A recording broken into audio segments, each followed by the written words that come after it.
Nosotros queremos sumar 4 vectores con sus magnitudes y ángulos que aquí se muestran en la figura. Empecemos con el vector A. Siguiendo la fórmula de las componentes que vimos en un video anterior, sería magnitud 80 por coseno de 27.02. Nos da un resultado de 71.3. Para el Y, 80 por seno de 27.02, 36.3. Ambas componentes son positivas por encontrarse el vector en el primer cuadrante de nuestro sistema coordenado.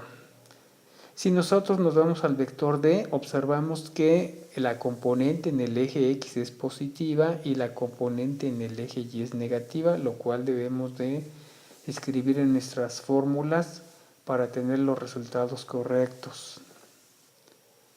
En el caso del vector B, la componente X es negativa, aquí se muestra gráficamente, estoy en la parte negativa del eje X y su signo debe de aparecer en la fórmula. La componente Y es positiva y nuestros resultados lo deben demostrar.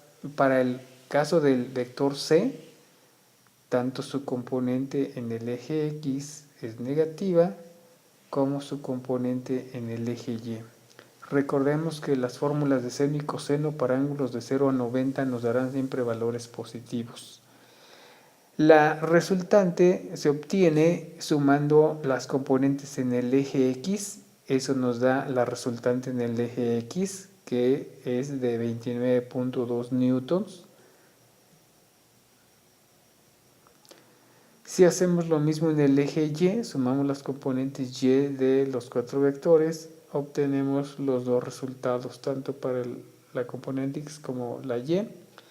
Si graficamos nuestras componentes, la componente X es positiva, la componente Y es negativa, por lo tanto, el vector resultante debe de estar en el cuarto cuadrante.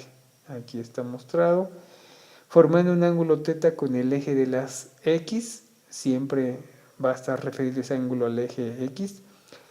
Aplicando el teorema de Pitágoras, obtenemos la magnitud del vector resultante.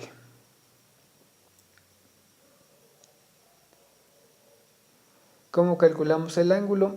Nuestras componentes y el vector forman un triángulo rectángulo. En este triángulo aplicamos la definición de la función tangente, que es cateto opuesto entre cateto adyacente.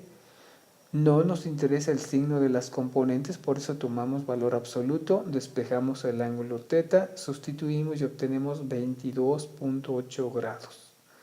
Con eso ya tenemos la magnitud y el ángulo que forma nuestro vector resultante.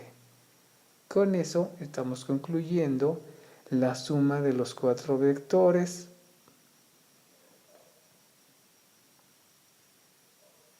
Eso es todo.